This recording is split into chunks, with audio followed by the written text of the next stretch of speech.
ദൈവസന്നിധിയിൽ നമ്മുടെ കഴിവുകളല്ല ദൈവം നോക്കുന്നത്, നമുക്ക് എന്ത് ചെയ്യാൻ പറ്റും. ലോകം നോക്കുന്നത് കഴിവില്ലാത്തവരെ ലോകത്തിന് എന്ത് ചെയ്യണ്ട, ലോകം എന്തെങ്കിലും കാര്യത്തിൽ ഉപയോഗിക്കും. ഇപ്പൊ രാവിലെ ഞങ്ങളിവിടെ ലിപ്സനും മെൻസൂറും ഒക്കെ സംസാരിച്ചു. വെയർ ഹൗസിൽ ജോലി ചെയ്യുന്നു, 3 മാസം അവരെന്ത് ചെയ്യും, നോക്കും ഇവനെ കൊണ്ട് പറ്റുമോ, പറ്റത്തില്ലെങ്കിൽ എന്ത് ചെയ്യും, പോയിക്കോളാൻ പറയും. ഏത് സ്ഥാനത്തും അങ്ങനെ അല്ലെ. നമ്മൾ ജോലി ചെയ്യുന്നിടത്ത് നമുക്കൊരു ചാൻസ് വരും അല്ലെ.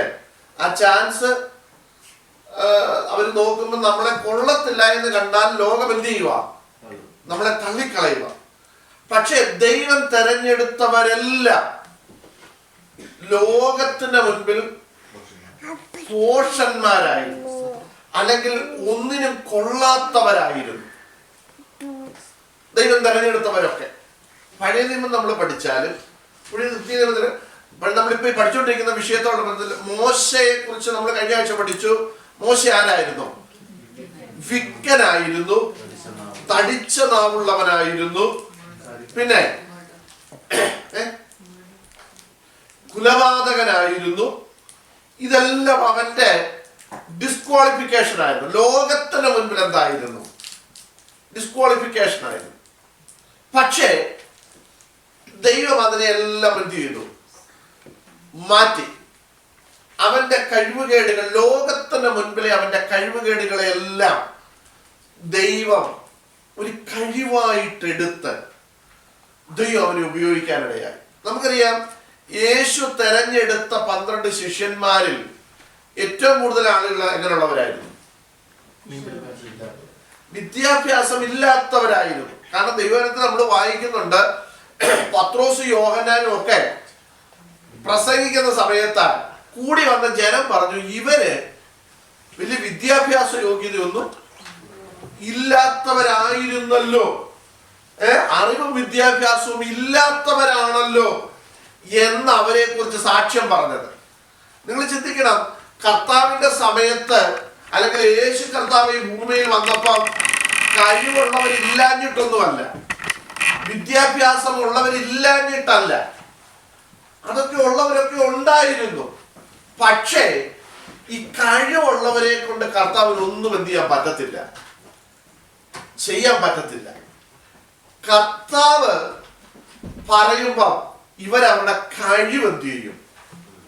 പ്രകടിപ്പിക്കും. ഈ കർത്താവിന് കഴിവ്, നമ്മുടെ കഴിവും കൂടെ ചേർത്തൊന്നും ചെയ്യേണ്ട ആവശ്യമൊന്നും ഇല്ല. ശ്രദ്ധിച്ചോണം, നമ്മൾ എവിടെ ഞാൻ ഒന്നുമില്ല എന്ന് പറഞ്ഞ് നമ്മെ സമർപ്പിക്കുന്നുവോ അവിടെയാണ് ദൈവത്തിന് പ്രവർത്തിക്കുവാൻ കഴിയുന്നത്. നമുക്കറിയാം, പൗലോസ് ആരായിരുന്നു?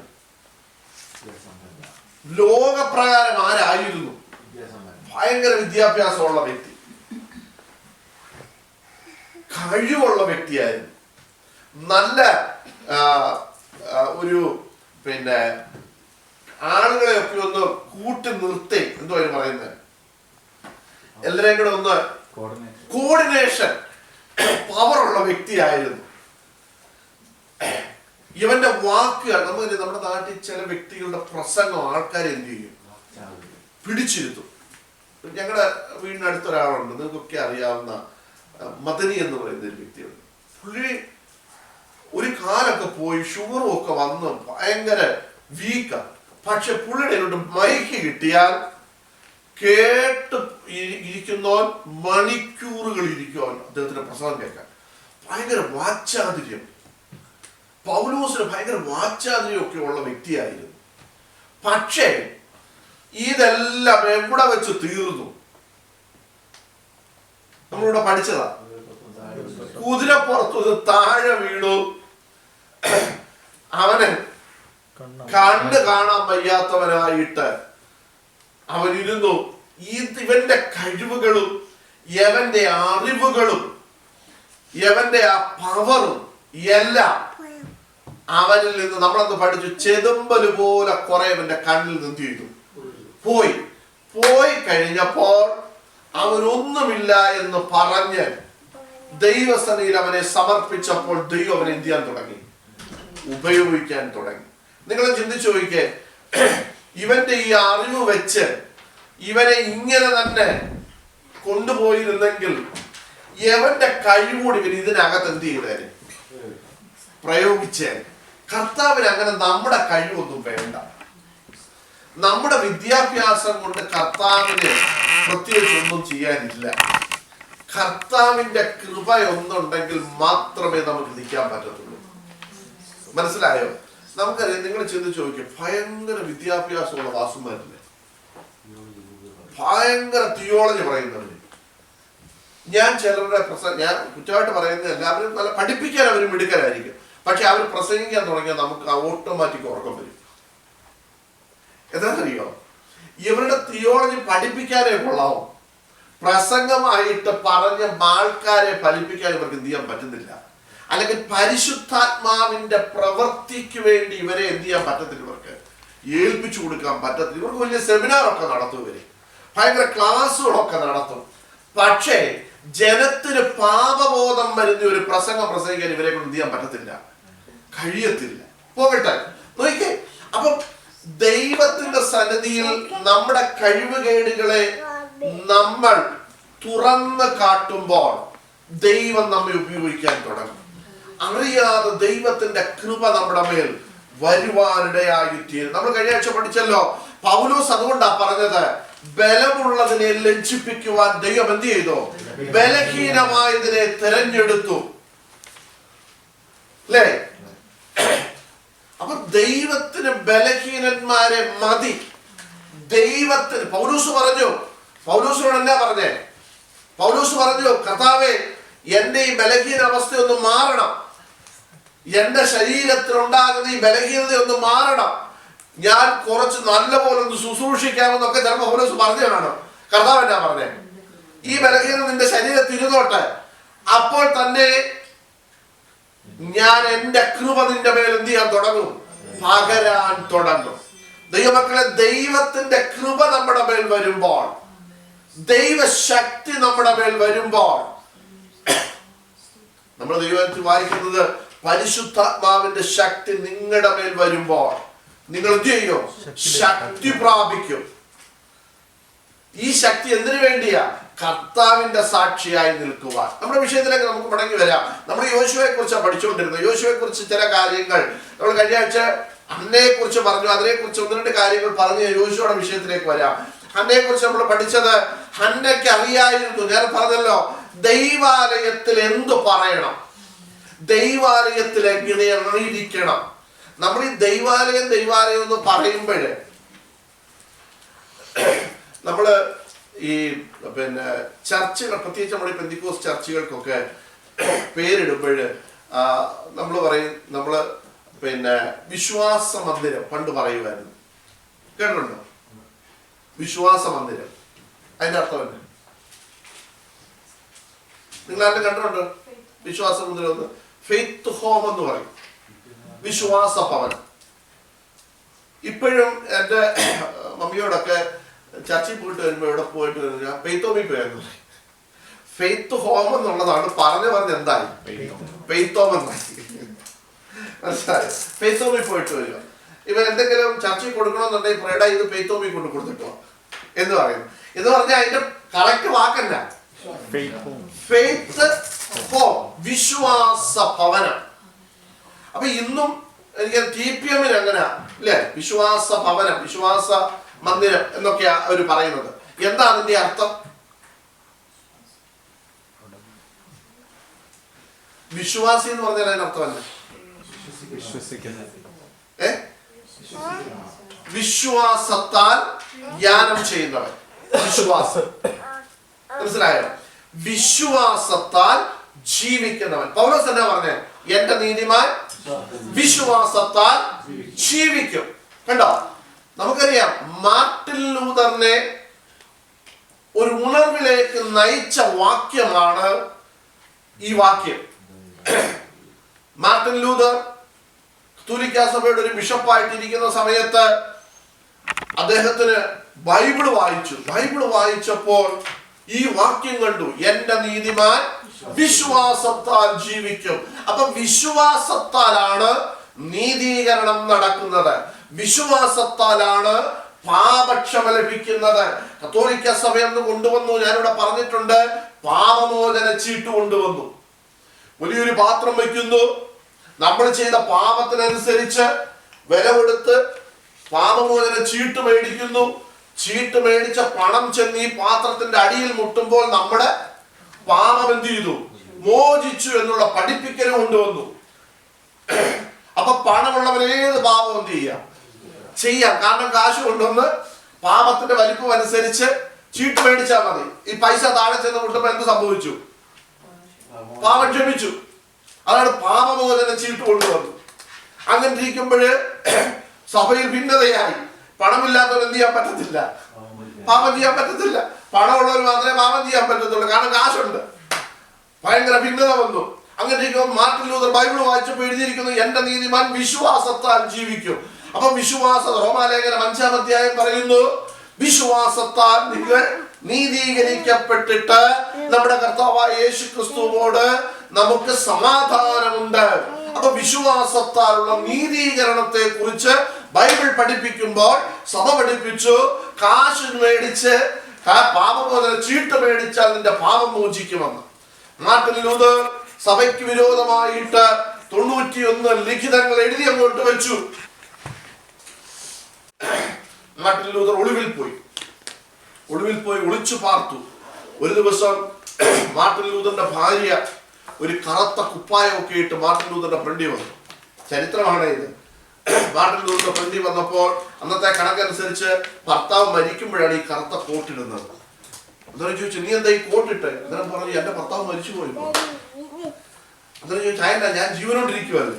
അല്ല, നിങ്ങൾ മരിച്ചു. നിങ്ങളിപ്പം മരിച്ചതിന് തുല്യമായിപ്പോഴും നിങ്ങൾ ഒളിവിൽ പോയിരിക്കുക. സത്യത്തിന് വേണ്ടി നിങ്ങൾക്ക് എന്ത് ചെയ്യാൻ പറ്റുന്നില്ല, നിങ്ങൾക്ക് നിൽക്കാൻ പറ്റുന്നില്ല. അതുകൊണ്ട് നിങ്ങൾ മരിച്ചു എന്ന് പറഞ്ഞു. മാർട്ടിൻ ലൂതർ പറഞ്ഞു, അവിടുന്ന് ഇറങ്ങി. മാർട്ടിൻ ലൂതർ അന്ന് തുടങ്ങിയതാണ് എന്ത്? നവീകരണ പ്രസ്ഥാനം. മനസ്സിലായി? AD 1530 32 അങ്ങനെ കാണുന്ന ഒരു കണക്കുണ്ട്, എനിക്ക് കറക്റ്റ് അറിയത്തില്ല. നോക്കിയേ, ഞാൻ പറഞ്ഞത് പാപം മോചിക്കപ്പെടുവാൻ ലോകത്തിൽ ദൈവവചനത്തിൽ പറഞ്ഞിരിക്കുന്നു യേശു ക്രിസ്തുവിന് മാത്രമേ കഴിയത്തുള്ളൂ. ഞാൻ പറഞ്ഞു വന്നത്, വിശ്വാസത്താൽ നമ്മൾ വായിച്ച വാക്കി, എന്റെ നീതിമാൻ വിശ്വാസത്താൽ ജീവിക്കും. അപ്പം നമ്മൾ പറഞ്ഞു വന്ന വിഷയം ഇവിടെ ഹന്ന ദൈവസന്നി വന്നിട്ട് ദൈവത്തോട്, അവിടെ നമ്മൾ ഇന്ന് വായിച്ചൊരു വാക്കിലൂടെ പറഞ്ഞു, യജമാനനെ ഒരു നീച സ്ത്രീയായി തന്നെ കാണരുത്. അടുത്തെന്താ പറഞ്ഞതെന്നറിയാമോ? ഞാൻ എൻ്റെ ഹൃദയം ദൈവസന്നിധി, അങ്ങനെയല്ല എഴുതിയിരിക്കുന്നത്. 1 ശമൂവേലിന്റെ പുസ്തകം എടുത്ത് നോക്കിയേ. ഞാൻ എൻ്റെ ഹൃദയം ഞാൻ മനോവ്യസനമുള്ള ഒരു സ്ത്രീ, ഞാൻ വീഞ്ഞോ മദ്യമോ കുടിച്ചിട്ടില്ല. യഹോവയുടെ സന്നിധിയിൽ എന്റെ ഹൃദയം പകരുകയത്രേ ചെയ്യുന്നത്. അടിയനെ ഒരു നീച സ്ത്രീയായിട്ട് നീ എന്ത് ചെയ്യരുത്, വിചാരിക്കരുത്. മതി മതി, ശ്രദ്ധിക്കണം. ഹൃദയത്തിൽ വ്യസനം വന്നു കഴിഞ്ഞപ്പോൾ ഹന്ന ചെയ്തത് എന്താ? ദൈവസന്നിധിയിൽ ചെന്ന് ഹൃദയം പകരുകയാണ് ചെയ്തത്, അല്ലേ? നോക്കിയേ, എന്താ ഈ ഹൃദയം പകരുക? ഇംഗ്ലീഷ് വന്നിട്ടാ മക്കളെ അത്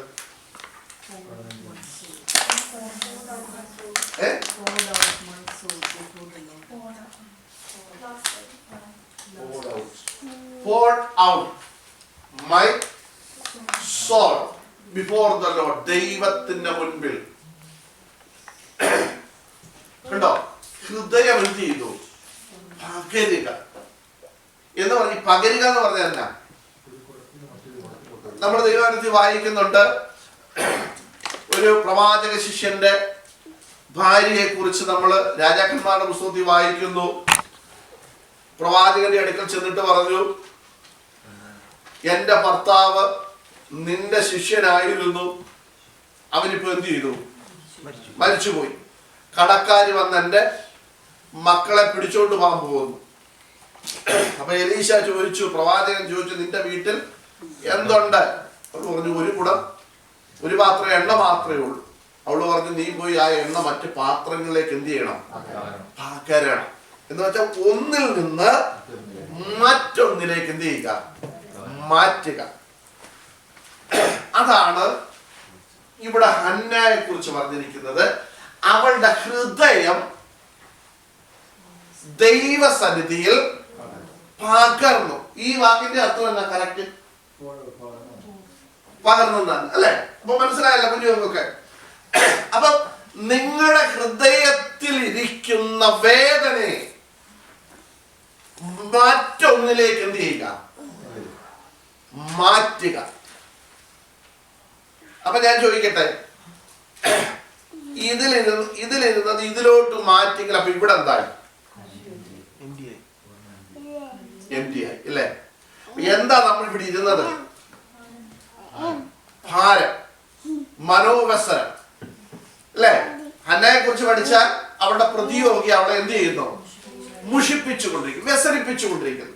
അപ്പൊ ഈ വ്യസനം എന്ന മനോഭാരത്തെ അവൾ എന്ത് ചെയ്തു? ഇങ്ങോട്ട് ശ്രദ്ധിക്കണം നിങ്ങൾ.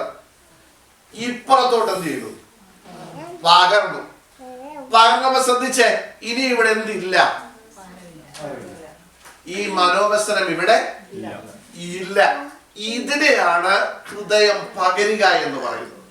ഞാൻ ചോദിക്കട്ടെ ദൈവമക്കളെ, നമ്മുടെ വേദനപ്പെടുത്തുന്ന പ്രശ്നങ്ങളുടെ മധ്യത്തിൽ നമ്മുടെ ഹൃദയത്തെ നമുക്ക് ദൈവസനിലേക്ക് പകരാൻ പറ്റിയിട്ടുണ്ടോ? നിങ്ങൾ ആ ഭാഗം പഠിക്കുമ്പോഴ്, താഴോട്ടുള്ള ഭാഗം പഠിക്കുമ്പോൾ ഹന്ന എങ്ങനെയാണ് ദൈവത്തിൽ നിന്ന് പോയെന്ന് അവിടെ എഴുതിയിട്ടുണ്ട്. നിങ്ങളത് വായിച്ചു നോക്കണം. എന്റെ ചോദ്യം, നമ്മൾ നമ്മുടെ ഹൃദയത്തെ മറ്റുള്ളവരുടെ മുമ്പിൽ പകരും. നമ്മുടെ പ്രശ്നങ്ങൾ മറ്റുള്ളവരുടെ ചെന്ന് എന്ത് ചെയ്യും? പറയണ്ടെന്ന് ഞാൻ പറയുന്നില്ല. എല്ലാവരുടെയും പോയി എന്ത് ചെയ്യരുത്? പറയരുത്. പറഞ്ഞാൽ പിന്നെ BBC കൊടുക്കുന്നവരായിരിക്കും. അവിടെ അങ്ങനൊന്നും പോകരുത്. ഏറ്റവും അടുത്ത ആൾക്കാരോട് നമ്മൾ ഭാരം ഒന്ന് ഇറക്കി വെക്കാൻ അതൊക്കെ നല്ല കാര്യം. പക്ഷേ അതിലെല്ലാം നല്ല ഒരു കാര്യം, ഹന്ന ഇവിടെ വന്നിട്ട് അവൾക്കറിയാം, ഞാൻ ഇവിടെ വന്ന് എന്റെ ഹൃദയം അങ്ങോട്ട് പകർന്നാൽ ആ പ്രശ്നത്തിന് എന്തുണ്ട്? മറുപടിയുണ്ട്. നോക്കിയേ, ഹന്ന ചെന്നിട്ട് എന്നാ ചെയ്തത്? അവളുടെ ഹൃദയം പകർന്നു. ദൈവമക്കളെ, നമ്മുടെ പ്രശ്നങ്ങളുടെയും വേദനകളുടെയും മധ്യത്തിൽ, ദുഃഖത്തിന്റെ മധ്യത്തിൽ നമ്മുടെ ഹൃദയം ദൈവസന്നിധിയിലേക്കൊന്ന് പകരാൻ പറ്റുന്നെങ്കിൽ, നിങ്ങൾ ശ്രദ്ധിക്കണം, ഇവിടെ പകരുമ്പോഴേ വാക്കുകളുണ്ടോ? ഉണ്ടോ? ഇല്ല.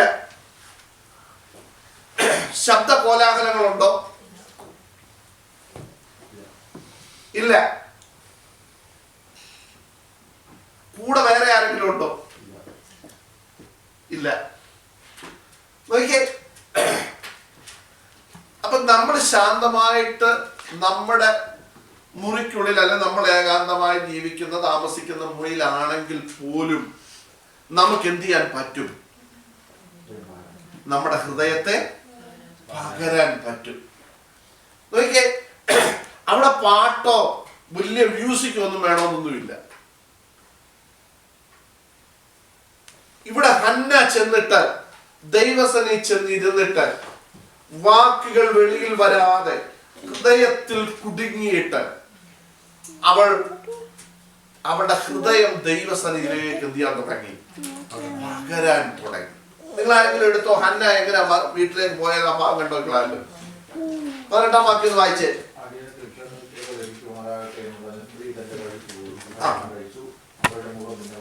കണ്ടോ?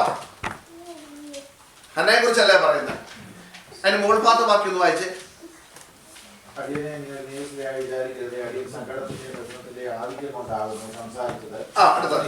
സമാധാനത്തോടെ പോയിക്കൊള്ളുക, ദൈവത്തോട് നീ കഴിച്ച അപേക്ഷ അവൻ നിനക്ക് നൽകുമാറാകട്ടെ എന്ന് ഉത്തരമാണ്. അടിയന് തൃക്കണ്ണിൽ കൃപ ലഭിക്കുമാറാകട്ടെ എന്ന് പറഞ്ഞ സ്ത്രീ തന്റെ വഴിക്ക് പോയി. പിന്നെ വഴിക്ക് പോയി ഭക്ഷണം കഴിച്ചു. അവളുടെ മുഖം പിന്നെ വാടിയൊന്നുമില്ല. കണ്ടോ, അവളുടെ മുഖം പിന്നെ വാടിയില്ല.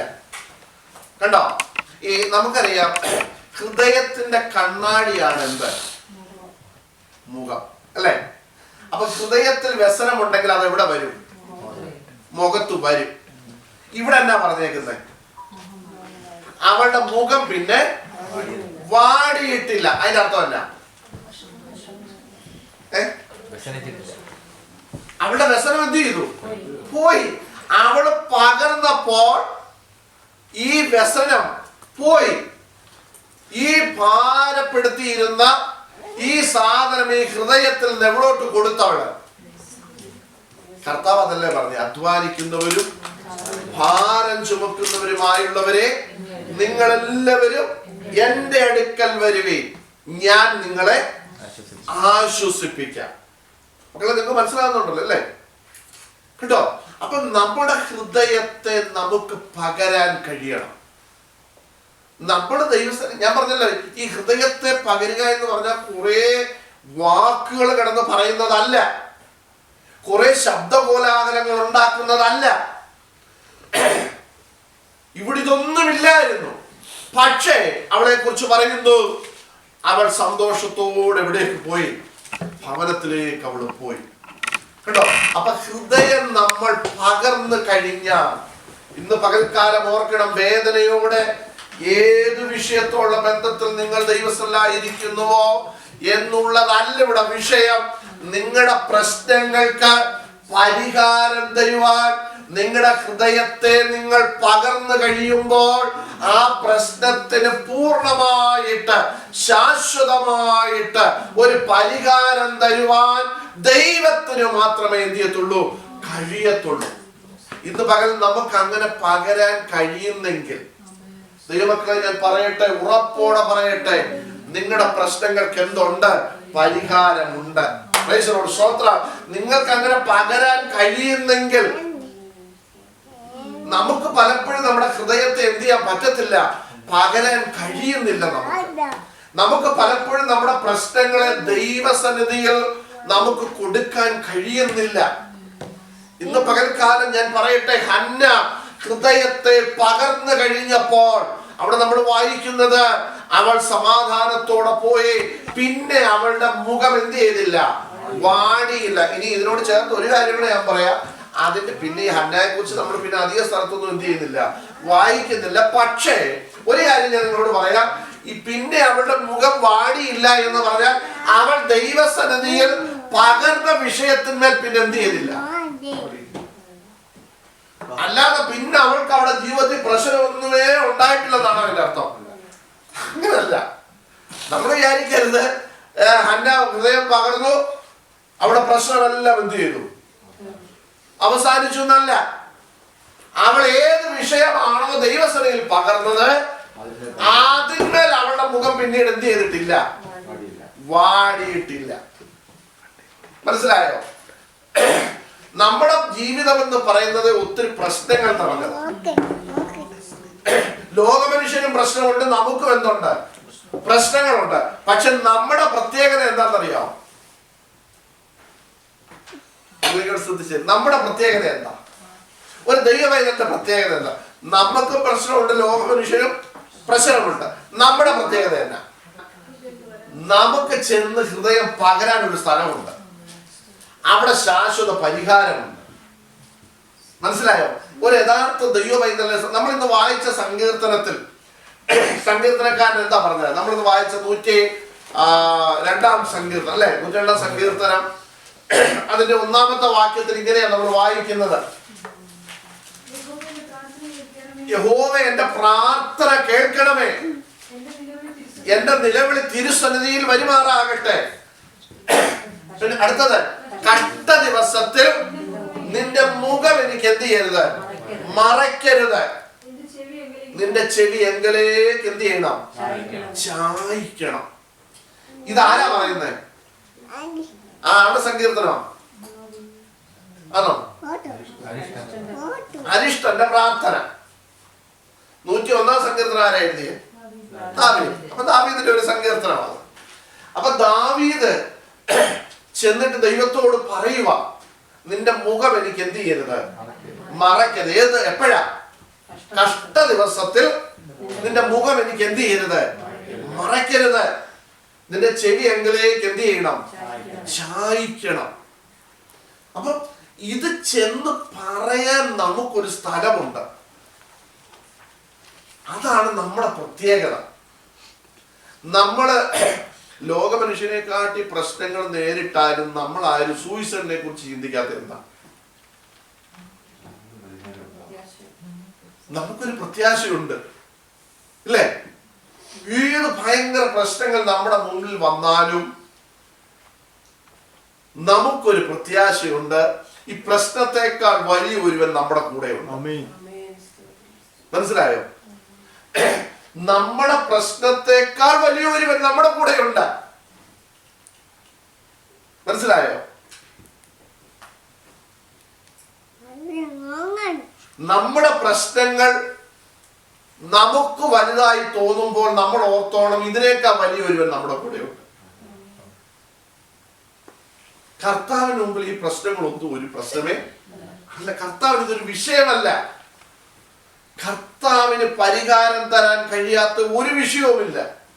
കർത്താവിന് പരിഹാരം അയക്കുവാൻ കഴിയാത്ത ഒരു പ്രശ്നവും ഇന്ന് ലോകത്തിലില്ല. കാരണം ഈ ലോകത്തെ സൃഷ്ടിച്ചത് കർത്താവാണെങ്കിൽ ഈ ലോകത്തിലെ പ്രശ്നങ്ങളൊന്നും കർത്താവിന് ഒരു വിഷയമേ അല്ല.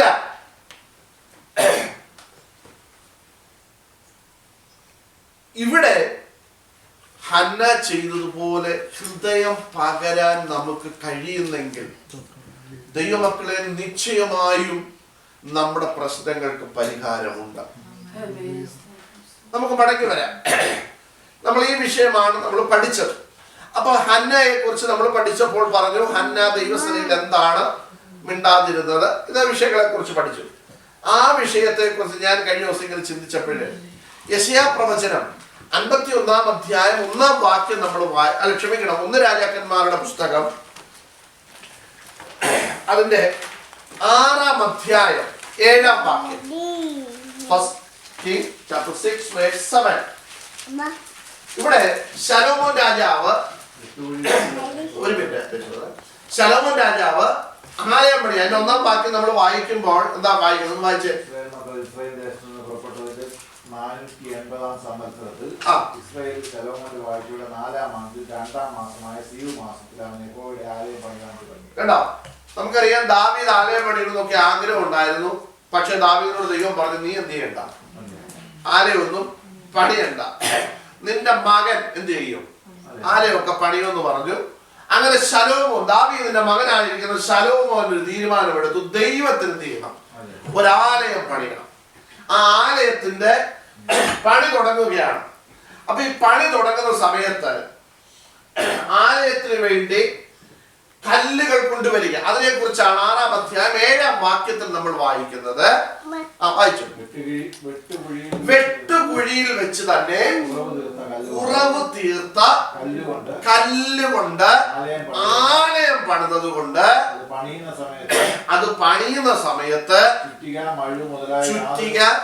മഴു മുതലായ യാതൊരു ഇരുമ്പായുധത്തിന്റെയും ഒച്ച എവിടെ കേട്ടില്ല, ആലയത്തിനകത്ത് കേട്ടില്ല. ശ്രദ്ധിച്ചോണം. ഇവിടെ ശലോമോൻ പണിയുന്ന ദൈവാലയത്തിനകത്ത് ആവശ്യമില്ലാത്ത ഒച്ചകൾ എന്ത് ചെയ്യരുത്, ശബ്ദകോലാഹലങ്ങൾ സഭയ്ക്കകത്ത് എന്ത് ചെയ്യരുത്, അല്ലെങ്കിൽ ദേവാലയത്തിനകത്ത് എന്ത് ചെയ്യരുത്, കേൾക്കരുത്. അതുകൊണ്ടാണല്ലോ നമ്മൾ കഴിഞ്ഞ ആഴ്ച പഠിച്ച കർത്താവ് വന്നിട്ട് എന്താ ചെയ്തേ? കർത്താവ് പറഞ്ഞു, എന്റെ പിതാവിന്റെ ആലയം പ്രാർത്ഥനാലയമാണ്, നിങ്ങൾ അതിനെ കള്ളന്മാരുടെ ഗുഹയാക്കി. ഈ ഗുഹയുടെ പ്രത്യേകത എന്താണെന്നറിയോ? ചെറുതായിട്ട് പറഞ്ഞാലും ഇവിടെ എന്ത് സംഭവിക്കും, വലിയ മുഴക്കം ഉണ്ടാവും. അപ്പൊ നിങ്ങളൊന്ന് ചിന്തിച്ചു നോക്കിക്കേ, അവിടെ ഭയങ്കര ബിസിനസ് ആണ് നടക്കുന്നത്, അല്ലെ? ഈ ബിസിനസ് നടക്കുമ്പോൾ മിണ്ടാതിരുന്നാണ് ബിസിനസ് ചെയ്യുന്നത്. ആലയം എന്തിനു വേണ്ടിയുള്ളതാ? പ്രാർത്ഥിക്കുവാനുള്ളതാ. അല്ലെങ്കിൽ അവിടെ മുഴങ്ങേണ്ടത് എന്താ? പ്രാർത്ഥനാ ശബ്ദമാണ് മുഴങ്ങേണ്ടത്. ആരാധനാ ശബ്ദമാണ് അവിടെ എന്ത് ചെയ്യേണ്ടത്? മുഴങ്ങേണ്ടത്. പക്ഷെ ഇപ്പൊ അവിടെ മുഴങ്ങുന്നത് എന്തുവാ? ലേലം വിളിയും ബാർഗെയിനിങ്ങും പൈസ കിലുക്കും. ഇതൊക്കെയാണ് ഇപ്പൊ എവിടെ കേൾക്കുന്നത്? ആലയത്തിനകത്ത് കേൾക്കുന്നത്. ഇവിടെ ശലോമോന്റെ ആലയം പണിയുന്ന സമയത്ത് എന്താ പറഞ്ഞേക്കുന്നത്? ഈ ആലയം പണിയുന്ന സമയത്ത് ഇതിന്റെ ആലയത്തിന്റെ കല്ലുകൾ വെട്ടുകുഴിയിൽ വെച്ച് എന്ത് ചെയ്തോണം? അതിന്റെ കുറവ് തീർക്ക എന്ന് പറഞ്ഞാൽ എന്താ? കുറവ് തീർക്കുക എന്ന് പറഞ്ഞാൽ എന്താ? ഷേപ്പ് വരുത്തണം. ഈ ഷേപ്പ് വരുത്താതെ വരുന്ന, നമുക്കറിയാം ഞങ്ങളുടെ വീട്ടിലെ ബേസ്മെന്റ് പണ്ട് ഈ വെട്ടുകല്ല് വെച്ചായിരുന്നു. അപ്പൊ ഈ വെട്ടുകല്ല് കൊണ്ടുവന്നിട്ട് ഈ വെട്ടുകല്ല് ചെത്താനായിട്ട് പ്രത്യേകം, നിങ്ങൾക്കൊക്കെ അറിയാം പ്രായമുള്ളത്, ചെത്തി എടുക്കാനായിട്ടാണ് മഴു പോലെ ഈ കൊണ്ട് വണ്ടിയിൽ ഇറക്കി വെച്ചിരിക്കുന്ന കല്ലുകള് ചെത്തി നല്ല ഷേപ്പ് ആക്കി വെക്കും. ഈ ഷേപ്പ് ആക്കാത്ത ഇരുന്നാൽ ഈ കല്ലുകൊണ്ട് എന്ത് ചെയ്യാൻ പറ്റത്തില്ല, പണിയാൻ പറ്റത്തില്ല. കാരണം പിന്നെ ഇവരെന്ത് ചെയ്യണം? ഇവരെ ഷേപ്പ് വരുത്തണം. ഈ ഷേപ്പ് വരുത്തുന്ന സമയത്ത് എന്തിന്റെ ശബ്ദമാണ് മുഴങ്ങുന്നത്? പണി നടക്കത്തില്ല. എന്തേ നടക്കത്തുള്ളൂ? ഈ ഷേപ്പ് വരുത്തലേ നടക്കത്തുള്ളൂ. അതുകൊണ്ട് ഇവിടെ പറഞ്ഞു, ആലയ പണിക്ക് കൊണ്ടിരുന്ന കല്ല് എവിടെ വെച്ച് പോയിട്ട് കുറവ് തീർത്തോണം? വെട്ടുകുഴിയിൽ വെച്ച് തന്നെ കുറവുകൾ തീർത്തോണം. കണ്ടോ? അപ്പൊ ഈ ആലയത്തിനകത്ത് ശബ്ദം കേൾക്കുന്നെങ്കിൽ ഓർത്തോണം എന്തു വന്നിട്ടില്ല? ഇവര് ഷേപ്പ് വന്നിട്ടില്ല. മനസ്സിലായോ? ഈ ആലയത്തിനകത്ത് ബഹളം ഉണ്ടാക്കുന്നവരെ ശ്രദ്ധിച്ചോളെ, ഇവൻ രക്ഷിക്കപ്പെട്ടവനല്ല. പള്ളിക്കകത്ത് കിടന്ന് ബഹളം ഉണ്ട്. പള്ളി എന്തിനുള്ള? കർത്താവ് എന്നാ പറഞ്ഞേ? എന്റെ പിതാവിന്റെ ആലയം പ്രാർത്ഥനാലയം. അപ്പൊ ഇവിടെ പ്രാർത്ഥനയാണ് എന്ത് ചെയ്യേണ്ടത്?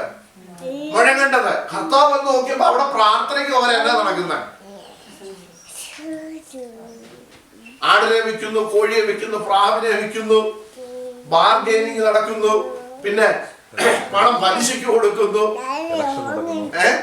ഇലക്ഷൻ നടക്കുന്നു, വോട്ടുപിടുത്തം നടക്കുന്നു, നോട്ടീസ് വിതരണം നടത്തുന്നു. ഇതൊക്കെയാ കാണുന്നത്. ദൈവമക്കളെ, കർത്താവ് അന്ന് അങ്ങനെ പറഞ്ഞെങ്കിൽ കർത്താവ് ഇന്നത്തെ കാര്യങ്ങൾ അന്നേ കണ്ടുകൊണ്ടാ പറഞ്ഞത്. ഇന്ന് ഏത് പള്ളി നിങ്ങൾ എടുത്തു,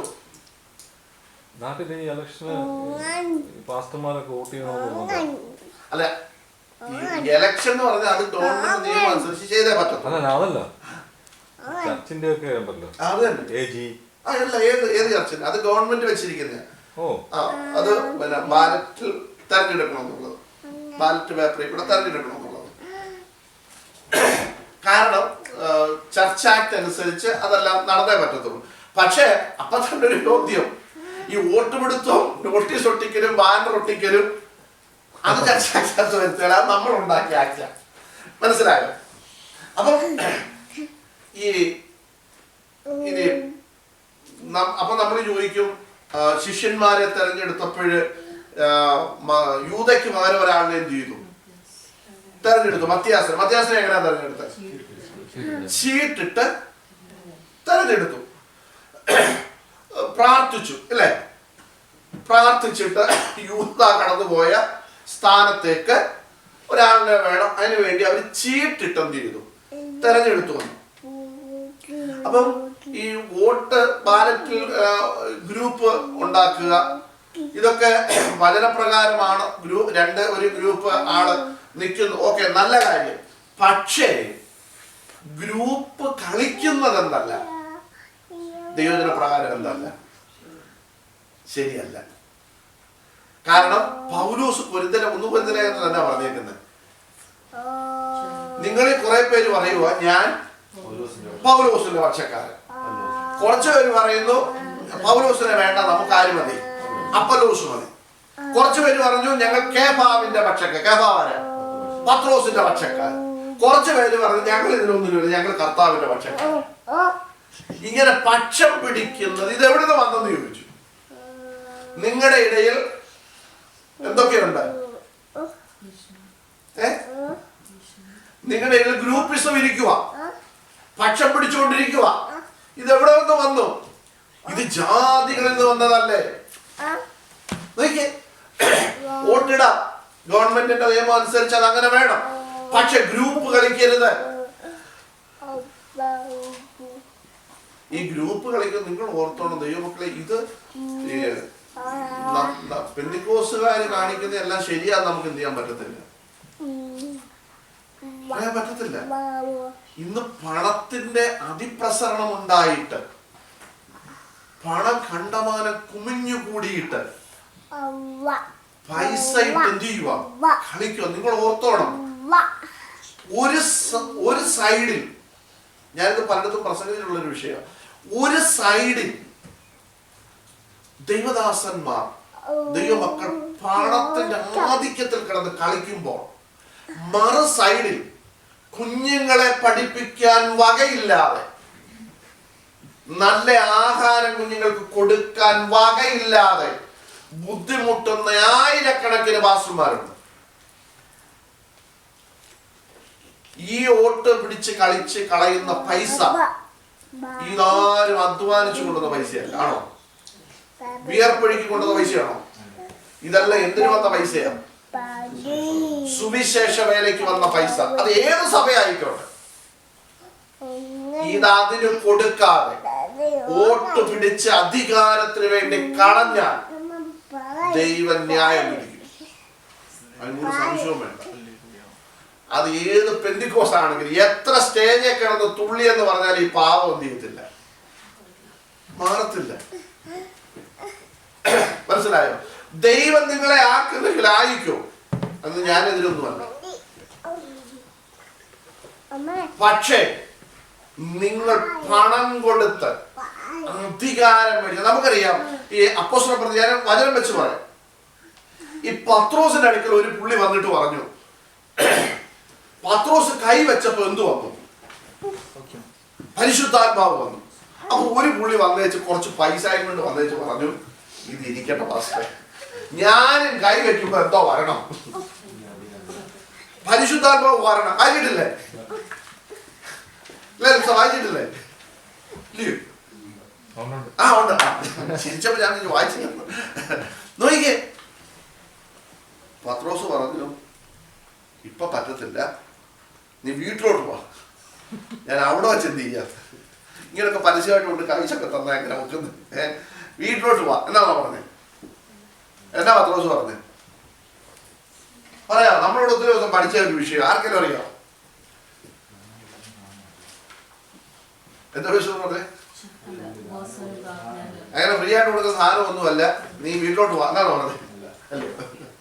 എന്താ പറഞ്ഞേ? ദൈവത്തിന്റെ ദാനത്തെ നീ പണം കൊടുത്തു വാങ്ങാൻ ശ്രമിച്ചത് കൊണ്ട് നിന്റെ പണം നിന്നോട് കൂടെ എന്ത് ചെയ്യട്ടെ? ഓടുന്നു. വായിച്ചിട്ടില്ല അപ്പോസ്തല പ്രവൃത്തിയില്?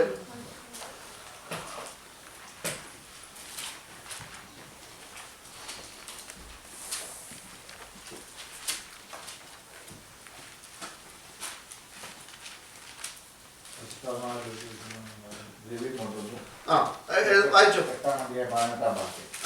ഞാൻ ഒരുത്തന്റെ മേൽ കൈവച്ചാൽ അവൻ പരിശുദ്ധാത്മാവ് ലഭിക്കാൻ തക്കവണ്ണം ഈ അധികാരം എനിക്ക് തരണമെന്ന്. 18 വായിച്ചു. അപ്പോസ്തലന്മാർ കൈവച്ചതിനാൽ പരിശുദ്ധാത്മാവ് ലഭിച്ചത് ശീമോൻ കണ്ടാറെ അവർക്ക് ദ്രവ്യം കൊണ്ടുവന്നു. ഞാൻ ഒരുത്തന്റെ മേൽ കൈവച്ചാൽ അവൻ പരിശുദ്ധാത്മാവ് ലഭിക്കാൻ തക്കവണ്ണം ഈ അധികാരം എനിക്ക് തരണമെന്ന് പറഞ്ഞു.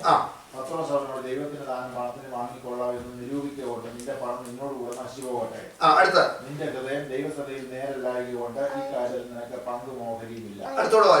നീ ഈ ഭക്ഷണത്തെ വിട്ട് മനസാന്തരപ്പെട്ട് കർത്താവിനോട് പ്രാർത്ഥിക്കാം.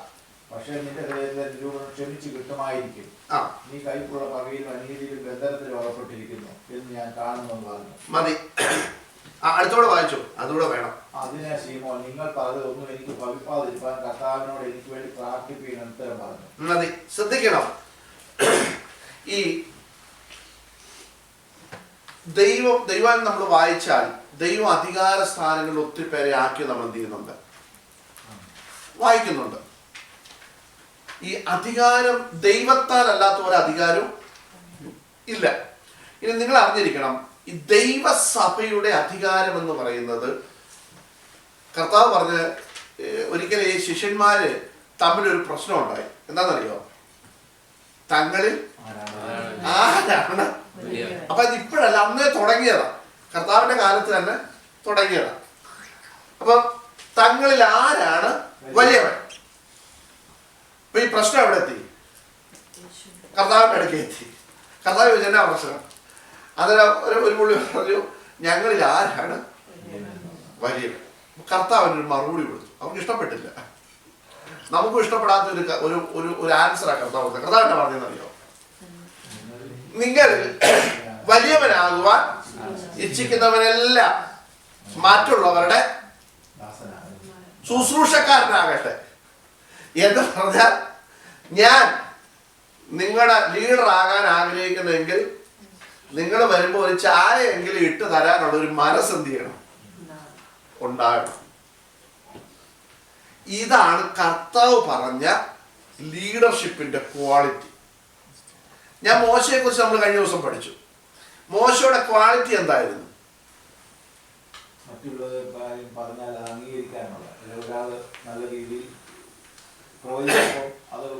ഒരുവൻ ഒരു ശുശ്രൂഷ ചെയ്യുന്നെന്ന് പറഞ്ഞാൽ ഉടനെ അവനെ എന്ത് ചെയ്യുക? ഇവൻ മാത്രമല്ല, അവന്റെ വീട്ടുകാർ മൊത്തം ഇനി പ്രവചിക്കേണ്ടെന്നാണ് പുള്ളി പറയുന്നത്. അങ്ങനെ അല്ല എഴുതിയിരിക്കുന്നെങ്കിൽ പോലും എൽദാദും മേദാദും പ്രവചിച്ചു. യോശുവ വന്നിട്ട് പറഞ്ഞു, ഇവന്മാരെ എല്ലാം ഇനി മേലാലും പരത്തിയരുത്, ഇവന്മാരെ വഴക്ക് പറയണം, യവന്മാരെ എന്ത് ചെയ്യണമെന്ന് പറഞ്ഞു, നീക്കിക്കളയണമെന്ന് പറഞ്ഞു. നല്ല അർത്ഥത്തിലാണെങ്കിൽ പോലും അതിനകത്തിരിക്കുന്ന മറഞ്ഞിരിക്കുന്ന ചില കേടുകളുണ്ട്. അതാര് കണ്ടുപിടിച്ചു? മോശയ്ക്ക് മനസ്സിലായി. ഞാൻ എനിക്ക് നിങ്ങളോട് പറഞ്ഞില്ലേ, ഞാൻ കഴിഞ്ഞ ദിവസം ഒരാളോട് ഞാൻ സംസാരിച്ചപ്പോഴേ അബ്രഹാമിന്റെ വിഷയം നമ്മളിവിടെ പഠിച്ചിട്ടുണ്ട്. അബ്രഹാമും ലോത്തും തമ്മിൽ പ്രശ്നം വല്ലതും ഉണ്ടായിരുന്നു? ഇല്ല. പക്ഷേ അബ്രഹാമിന്റെ ഇടയന്മാരും ലോത്തിന്റെ ഇടയന്മാരും തമ്മിൽ പ്രശ്നം തുടങ്ങിയ ഉടനെ അബ്രഹാം എന്ത് ചെയ്തു? ലോത്തിനോട് പറഞ്ഞു, മോനെ, ഈ ദേശമെല്ലാം നിന്റെ മുമ്പിൽ ഇരിക്കുന്നു, നിനക്ക് ഇഷ്ടമുള്ള സ്ഥലം എന്ത് ചെയ്തു തെരഞ്ഞെടുത്ത് നീ അങ്ങോട്ടങ്ങ് പൊയ്ക്കോളാൻ പറഞ്ഞു. കാരണം അവിടെ വ്യക്തമായി എഴുതിയിട്ടുണ്ട്, അബ്രഹാമിന്റെ ഇടയന്മാരും ലോത്തിന്റെ ഇടയന്മാരും ഞാനും നീയും തമ്മിൽ പിണക്കമുണ്ടാകാതിരിക്കാൻ, പ്രശ്നമുണ്ടാകാതിരിക്കാൻ നിനക്ക് ഇഷ്ടമുള്ള ദേശം നോക്കിയെടുത്ത് നീ എന്ത് ചെയ്തു? പൊയ്ക്കോ. അബ്രഹാമിന് മനസ്സിലായി, ഇടയന്മാരിൽ ഇത് തുടങ്ങിയിട്ടുണ്ടെങ്കിൽ ഇത് എവിടെ വന്നേ തീരത്തുള്ളൂ? ഇത് കുടുംബത്തിൽ പ്രശ്നം വന്നേ ഇത് എന്ത് ചെയ്യത്തുള്ളൂ? തീരത്തുള്ളൂ. കാരണം ഞാനും ലോത്തും തമ്മിൽ ഇനി എന്തായിട്ട് മാറും? ശത്രുക്കളായിട്ട് മാറും. കാരണം അവിടെ നമ്മൾ പഠിച്ചൊരു കാര്യമുണ്ട്, അവിടെ എഴുതിയിട്ടുണ്ട്, കനാന്യരും പെരിസ്യരും അന്ന് ദേശത്ത് പാർക്കുന്നുണ്ട്, ജാതികൾ ദേശത്ത് പാർക്കുന്നുണ്ട്. അതുകൊണ്ട് നമ്മൾ തമ്മിൽ പ്രശ്നമുണ്ടായാൽ, സഹോദരങ്ങൾ തമ്മിൽ പ്രശ്നമുണ്ടായാൽ അത് ജാതികൾ എന്ത് ചെയ്യും? കേൾക്കും. അവന്മാരുടെ മുമ്പിൽ ദൈവത്തിന്റെ നാമം എന്ത് ചെയ്യാൻ തുടങ്ങും? ദൂഷിക്കപ്പെടാൻ തുടങ്ങും. അങ്ങനെ വരാതിരിക്കാൻ എന്റെ പൊന്നുമോനെ ഇപ്പോഴേ നീ ഇവിടുന്ന് എന്ത് ചെയ്തു? പോയിക്കോ. സന്തോഷമായിട്ട് നീ പോയി താമസിച്ചു. ഞാൻ പറഞ്ഞത്, ഇവിടെ നമ്മൾ പറഞ്ഞ വിഷയം എന്തായിരുന്നു?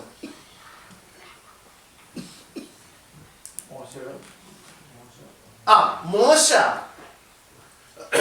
ഈ എൽദാദും മേദാദും പ്രവചിക്കുന്നു എന്ന് യോശുവ വന്നപ്പം സ്നേഹത്തോടെയാണ് പറഞ്ഞതെങ്കിലും ശുശ്രൂഷ ആരാ കൊടുക്കുന്നത്? ഈ പ്രവചനം കൊടുത്ത ആരാ? മോശയാണോ കൊടുത്തത്? അല്ല, കൊടുത്തത് ആരാ? ദൈവം. അങ്ങനെയാണെങ്കിൽ മോശ എവരെ വിലക്കിയ? ആരെയാ വിലക്കിയത്? ദൈവത്തെ വിലക്കിയത്. ഇത് തിരിച്ചറിയാനുള്ള ജ്ഞാനം ആർക്കുണ്ടായിരുന്നു? പക്ഷെ ആർക്കില്ലായിരുന്നു? യോശുവയ്ക്കില്ലായിരുന്നു. കാരണം പ്രവചനം ആരുടെയാ? ദൈവത്തിന്റെ. ദൈവമാ കൊടുക്കുന്നത്. അതാണ് മോശയുടെ ലീഡർഷിപ്പ്. ഇനി മറ്റൊരു ലീഡർഷിപ്പിന്റെ അവന്റെ ക്വാളിറ്റി എന്ന് പറയുന്നത്, ഏത് പ്രശ്നം വന്നാലും അവരെ ഒന്നും എന്ത് ചെയ്യത്തില്ല.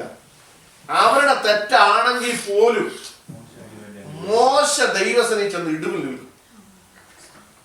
ഈ ജനത്തെ നീ നശിപ്പിക്ക, നമ്മൾ പറഞ്ഞില്ലേ, നമ്മൾ വായിച്ചില്ലേ, ജനത്തെ നീ നശിപ്പിക്കല്ലേ എന്ന് പറഞ്ഞ് അവർ ഇടിവിൽ നിന്നു. നോക്കി, ഇവിടെ ഈ പത്രോസിന്റെ അടുക്കൽ വന്നിട്ട് പണം കുറെ കൊടുത്തിട്ട് പറയുകയാ, ഞാൻ ആരുടെയെങ്കിലും മേൽ കൈവച്ചാൽ എന്തോ വരണം? പരിശുദ്ധാത്മാവ് വരണം. അങ്ങനെ അവിടെ എഴുതിയിരിക്കുന്നത്. 8-ാം അധ്യായത്തിൽ നമ്മൾ വായിക്കുന്നത്, ശിമോൻ വന്നിട്ട് പറഞ്ഞു, ഞാൻ ആരുടെയെങ്കിലും ഒരുത്തന്റെ മേൽ കൈവച്ചാൽ അവന് പരിശുദ്ധാത്മാവ് ലഭിക്കാൻ തക്കവണ്ണം ഈ അധികാരം എനിക്ക് തരണമേ എന്ന് പറഞ്ഞു. ഇന്നായിരുന്നെങ്കിൽ എന്ത് ചെയ്തേ? ഇന്നത്തെ പത്രോസും അപ്പോസ്തലന്മാരുമായിരുന്നു എന്ത് ചെയ്തതെന്ന് ചോദിച്ചാൽ,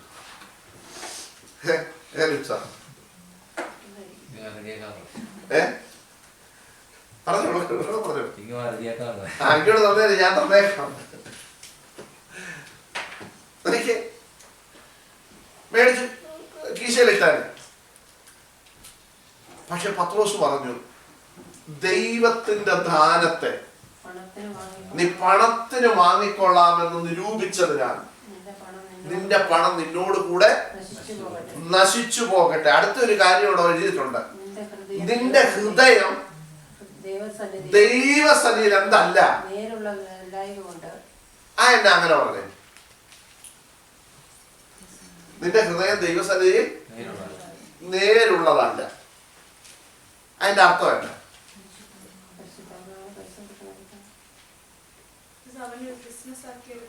യെസ്. യവൻ 300 രൂപ കൊടുക്കുവാന്ന് കൂട്ടിക്കും.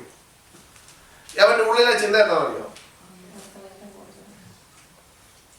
ഈ 300 കൊടുത്ത് ഞാനിത് മേടിച്ചാൽ മിനിമം എത്ര രൂപ ഒപ്പിക്കണം? ഇതുകൊണ്ട് ടാർഗറ്റ് വയ്ക്കും പുള്ളി. ഒരു വർഷം 3 ലക്ഷം രൂപ ചെയ്യണം, കിട്ടണം. അതാ പറഞ്ഞത്, നിന്റെ ഹൃദയം ദൈവസന്നിധിയിൽ എന്തല്ല, നേരുള്ളതല്ല. അടുത്തത്, ഈ കാര്യത്തിൽ നിനക്ക് പങ്കും ഓഹരിയുമില്ല. ശ്രദ്ധിച്ചേ, ഇവൻ 300 രൂപ കൊണ്ടുവന്ന് കൊടുക്കുകയാണെങ്കിൽ ഇവന് ടാർഗറ്റ് വെച്ചിട്ടുണ്ട്. ഞാൻ ഇത് മേടിച്ച്, നമ്മൾ ബിസിനസ് അല്ലേ, ബിസിനസ് എന്തുവാ? 50,000 രൂപയുടെ സാധനം എന്റെ കടയിലോട്ട് ഞാൻ എന്ത് ചെയ്യുന്നു?